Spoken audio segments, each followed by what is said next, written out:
Gian Antonio De Re ha ottenuto il ritiro del punto all'ordine del giorno su Piazza Meschio. Che cosa succederà adesso?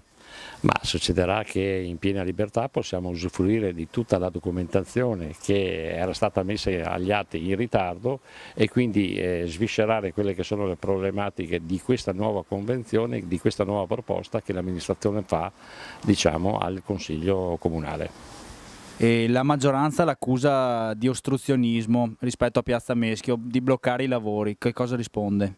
Rispondo che hanno perso 2 anni perché nell'ultima volta del Consiglio Comunale, quindi 2 anni fa, io avevo chiesto espressamente a tutto il Consiglio, alla Giunta e al Sindaco di riscuotere la polizza fideiussoria di 580.000 euro che sarebbero bastati per mettere a posto la piazza, cioè quello che loro vogliono fare adesso, ma con 300.000 euro, perdendo 280.000 euro. Quindi un danno erariale chiaro e marcato.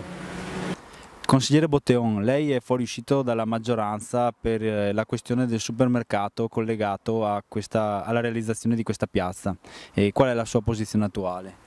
Sì, come hai detto bene è proprio questo il motivo, la nostra piazza Meschio legata ad un supermercato. Ieri sera in Consiglio Comunale ho dimostrato con le cifre che nel bilancio del Comune di Vittorio Veneto, con i fondi propri del Comune di Vittorio Veneto, ci sono diverse possibilità per realizzare la piazza senza dover per forza legarla a questo supermercato. Possiamo fare a meno di questo supermercato di cui il territorio non ha bisogno, ce lo stanno chiedendo i cittadini, ce lo stanno chiedendo i commercianti, ce lo sta chiedendo secondo me tutta la comunità vittoriese e quindi assolutamente dobbiamo sentire queste voci e cercare di non trovare scuse per realizzare un supermercato inutile.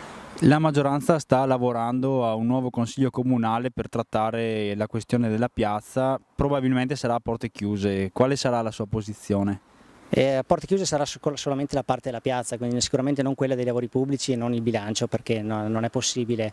Per quanto riguarda la piazza io sono favorevolissimo all'esclusione della polizza fideiussoria, sono favorevole al fatto che il Comune prenda carico di Piazza Meschio, è chiaro però che deve farlo con le risorse del Comune perché ci sono, c'è l'imbarazzo della scelta tra le possibilità. Infatti ci hanno dato ragione, la maggioranza è andata sotto e con un rinvio e a mente più lucide forse questo non sarebbe avvenuto. L'opposizione che ho fatto ieri sera era un'opposizione costruttiva e dettata da irregolarità e imprecisioni che ho citato durante il Consiglio Comunale che mi sembrava corretto far emergere. Che cosa ne pensa della proposta di realizzazione di un supermercato e dell'utilizzo degli oneri di urbanizzazione per la realizzazione di Piazza Meschio?